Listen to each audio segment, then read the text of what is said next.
C'est étonnant, non? Wah, wah, wah. Les chroniques de la haine ordinaire. Wah, wah, wah, wah, wah. Wah, wah, wah, wah, wah, wah, wah, wah. Wah, wah, wah, wah, wah. Wah, wah, wah, wah, wah. Malgré les flots de bave haineuses dont je ne cesse de les enduire à longueur d'antenne, les jeunes s'obstinent à affluer à ces enregistrements en plus grand nombre que les rares et sympathiques vieux cons qui m'honorent chaque semaine ici de leur chaleureux et ultime tremblotement prégrabataire. C'est à se demander si ces étourneaux d'adolescents, frémissant d'enthousiasme et cloqués d'acné, ne croient pas que je plaisante quand je leur dis que je les hais. Tenez, pas plus tard que lundi dernier, l'un d'eux, de sexe mâle, enfin c'est le bruit qu'il colporte, a tenu à m'embrasser à la fin de la séance.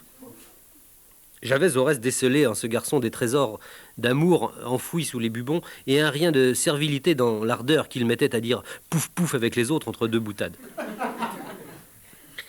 Après que je lui eusse consenti une dédicace pittoresque et désopilante sur la page de garde d'un livre dont on m'attribue la paternité, il m'a prié de lui accorder un autographe au feutre noir sur sa chemise blanche, ce que je fis, l'élevant ainsi à un paroxysme dans la dévotion qui le poussa à me baiser les doigts. J'attendais qu'il me suppliât de lui donner ma bénédiction, quand un autre jeune homme, encore plus courbé, est venu l'interrompre pour une requête particulière qu'il m'énonça d'une voix troublée par l'émotion, en joignant les mains comme une piéta traumatisée devant la résurrection de son petit dernier. Je suis, me dit-il, je suis élève de l'école supérieure des ingénieurs électroniciens. À chaque fin d'année, nous donnons une grande fête. Le clou de la fête est l'apparition d'un personnage hors du commun, en tout cas inhabituel, original, pour présider notre banquet. Je le voyais venir. En même temps que se précisait en moi la sensation fugace que j'ai parfois de ne pas être n'importe qui.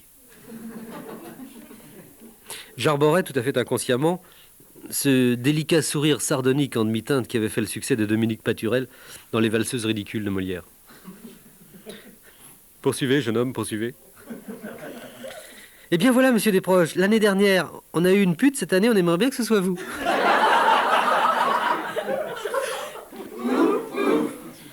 Une auditrice de Tessancourt, madame Béatrice Fay, me demande pourquoi je ne passe jamais de disque d'Édith Piaf dans cette émission.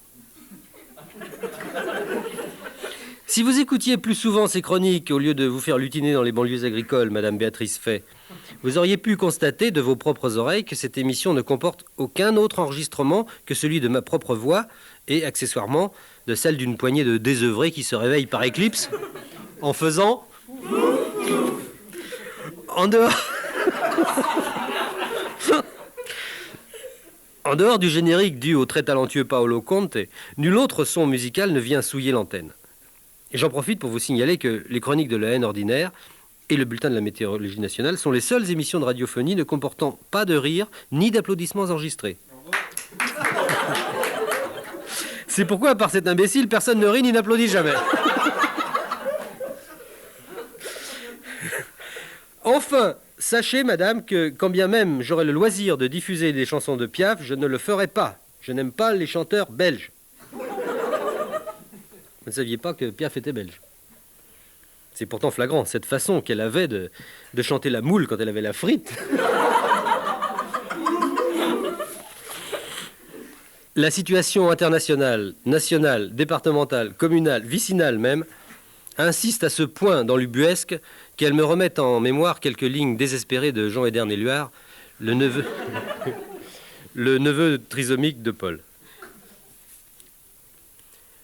Sur le collier du chien que tu laisses au mois d'août, sur la vulgarité de tes concours de paix, sur l'étendard nazi et sur le drapeau rouge, sur la rosette au coin du vieillard officiel, sur les blousons kaki, sur les képis dorés, sur le cul blanc des féministes, sur le mandrin des misogynes, sur le béret obtus des chauvins aveuglés, sur la croix des cathos, le croix des athées, sur tous les bulletins et sur toutes les urnes où les crétins votants vont se faire entuber, sur l'espoir en la gauche, sur la gourmette en or de mon coiffeur de droite, sur la couenne des connes aplaties sur les plages, sur l'asphalte encombré des cercueils à roulettes, sur les flancs blancs d'acier des bombes à neutrons que tu t'offres à prix d'or sur tes impôts forcés, sur la sébile humiliante et dérisoire qu'il faut tendre pourtant à tous les carrefours pour aider à freiner l'ardeur des métastases, sur le mur de la honte et sur les barbelés, sur les fronts dégarnis des commémorateurs pleurant au cimetière qu'ils ont eux-mêmes emplis, sur le petit écran qui bave encore plus blanc,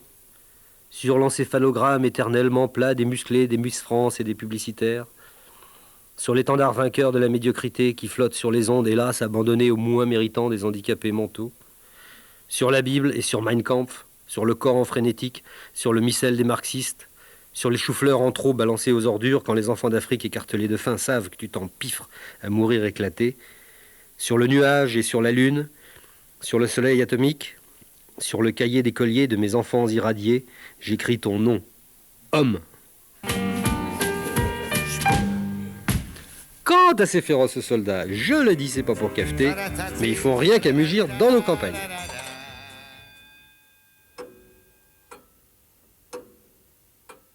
C'est étonnant, non ?